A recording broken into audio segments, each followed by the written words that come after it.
오늘 우리에게 주신 하나님의 말씀은 구약 성경 이사야 5장 1절에서 17절까지 말씀입니다. 말씀을 봉독하겠습니다. 나는 내가 사랑하는 자를 위하여 노래하되 내가 사랑하는 자의 포도원을 노래하리라. 내가 사랑하는 자에게 포도원이 있으며 심히 기름진 사내로다. 땅을 파서 돌을 제하고 극상품 포도나무를 심었도다. 그 중에 망대를 세웠고 또 그 안에 술틀을 팠도다. 좋은 포도 맺기를 바랬더니 들포도를 맺었도다. 예루살렘 주민과 유다 사람들아 구하노니 이제 나와 내 포도원 사이에서 사리를 판단하라. 내가 내 포도원을 위하여 행한 것 외에 무엇을 더할 것이 있으랴. 내가 좋은 포도 맺기를 기다렸거늘 들포도를 맺음은 어찌 됨인고. 이제 내가 내 포도원에 어떻게 행할지를 너희에게 이르리라. 내가 그 울타리를 걷어 먹힘을 당하게 하며 그 담을 헐어 짓밟히게 할 것이요.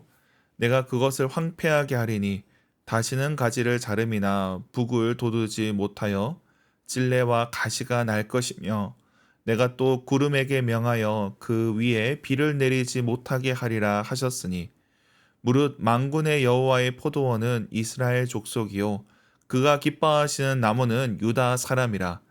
그들에게 정의를 바라셨더니 도리어 포악이요 그들에게 공의를 바라셨더니 도리어 부르짖음이었도다. 가옥에 가옥을 이으며 전토에 전토를 더하여 빈틈이 없도록 하고 이 땅 가운데에서 홀로 거주하려는 자들은 화 있을진저. 만군의 여호와께서 내 귀에 말씀하시되 정령이 허다한 가옥이 황폐하리니 크고 아름다울지라도 거주할 자가 없을 것이며 열을 가리 포도원에 겨우 포도주 한 바트가 나겠고 한 호멜에 종자를 뿌려도 간신히 한 에바가 나리라 하시도다. 아침에 일찍이 일어나 독주를 마시며 밤이 깊도록 포도주에 취하는 자들은 화 있을진저. 그들의 연회에는 수군과 비파와 소고와 피리와 포도주를 갖추었어도 여호와께서 행하시는 일에 관심을 두지 아니하며 그의 손으로 하신 일을 보지 아니하는도다.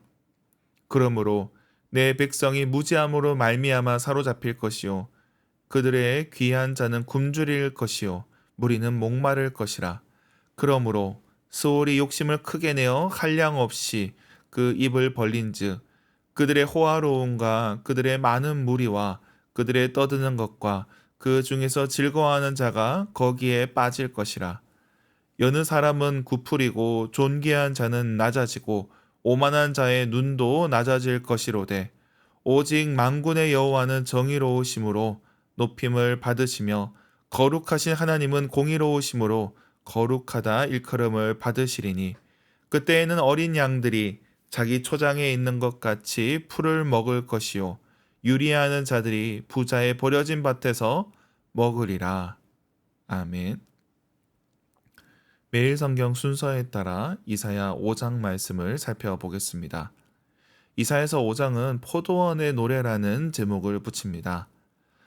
처음에는 그저 포도원에 대한 이야기로 들리지만 결국에는 이것이 유다를 가리키는 것을 깨닫게 됩니다. 그리고 이 노래를 듣고 있는 나 자신의 이야기가 됩니다. 그런 가운데 오늘 본문의 말씀을 같이 살펴보겠습니다.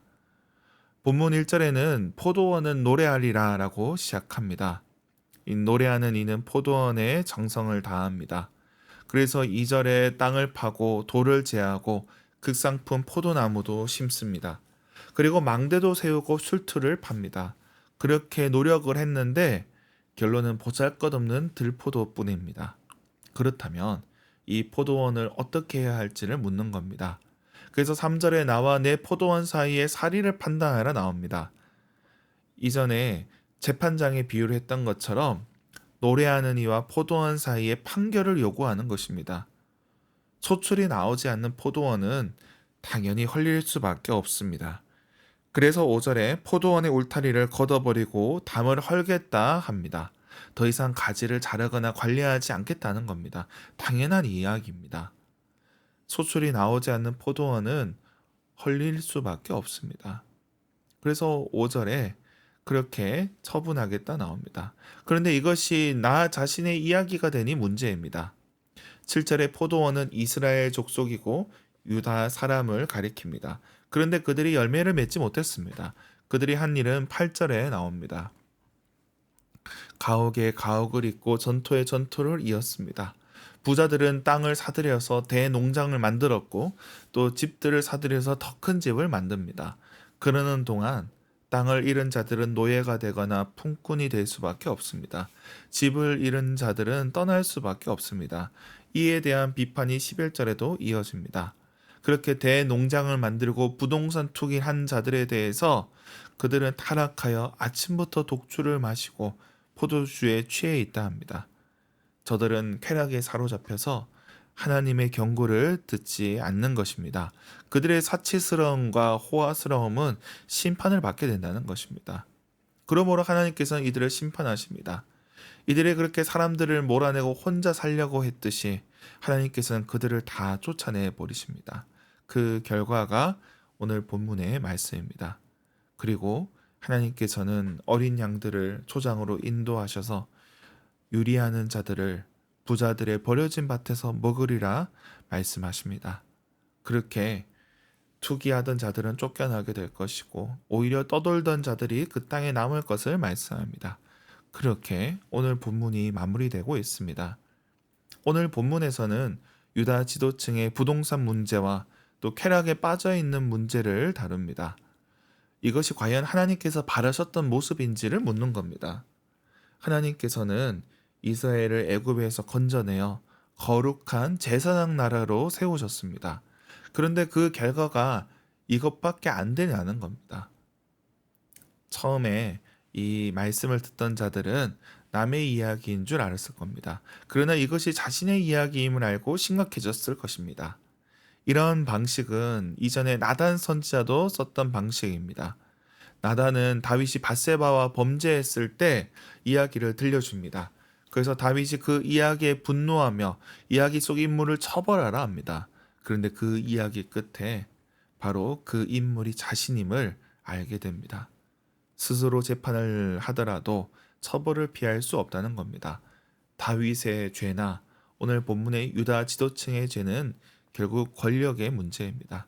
자기 힘을 믿고 남의 가정을 깨트리면서까지 쾌락을 채우는 다윗이나 땅을 차지하여 가난한 사람들의 터전을 빼앗는 유다 귀족층, 그들에 대해서 하나님께서 정죄하고 계십니다. 하나님께서 지도자를 세우신 것은 연약한 자들을 돌보기 위함입니다. 그런데 그들은 자기의 사명을 감당치 않은 것입니다. 근데 이러한 죄악은 어느 시대나 반복됩니다. 과거 영국에서 산업화가 이루어질 때 이 부자들은 양을 키우기 위해서 수많은 사람들을 쫓아냈습니다. 그래서 양이 사람을 잡아먹는다며 그 상황을 묘사했었습니다.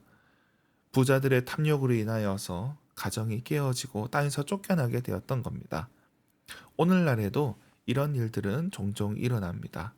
그런데 하나님 앞에 어떻게 설 수 있겠습니까? 하나님께서는 어린 양들을 돌보시는 분이시고 또 유리하는 자들을 모으시는 분이십니다. 이 세상 권력자들이 그 역할을 감당치 않을 때 하나님께서는 약자들을 품으시는 분이십니다. 그리고 악한 자들을 심판하시는 분입니다. 우리가 그분 앞에 겸손히 서야 할 것입니다. 이 시대가 심판을 면하도록 하나님의 진노를 피하도록 기도해야 할 것입니다. 그렇게 함께 기도하는 저와 여러분이 되길 축원합니다. 기도하겠습니다. 하나님 아버지, 우리에게 새날 주시고 말씀을 허락하시니 감사합니다. 이 땅에 힘 있는 자들, 권세 있는 자들이 자신의 소명을 깨닫게 하옵소서. 연약한 자들을 살피시고 어린 양과 유리하는 자들을 긍휼히 여겨 주시옵소서. 저들을 불쌍히 여겨 주시옵소서. 또한 이 나라가 주님께서 기뻐하시는 포도원이 되게 하시고 주님이 원하시는 열매를 맺게 하여 주옵소서. 또한 우리와 동역하는 단체들이 있습니다. GBT 선교회 김병관 5년정 선교사 가정, 그리고 예함 장애인 선교회 남북사랑학교, 그리고 광야교회와 위키코리아, 주님 은혜를 더하여 주시옵소서. 그리고 선교센터 그들과 상주 수련장에도 주님 함께하여 주시옵소서. 이번 주 있을 성경학교를 위해서 기도합니다. 영유아 유치부와 초등부 성경학교 가운데 주님 은혜 더하여 주시고 우리 아이들의 가슴 속에 하나님의 말씀이 심겨지게 하여 주시옵소서. 또한 태의 열매를 기다리는 가정에게 주님께서 복된 소식을 허락하여 주시고 또 경제적인 문제로 어려움 당한 자들에게 주님께서 저들에게 필요한 것들을 공급하여 주시옵소서. 오늘도 일터로 나가는 이들에게 주님 힘을 더하여 주시고 또 삶의 자리에서 주님의 도우심을 경험하게 하여 주시옵소서.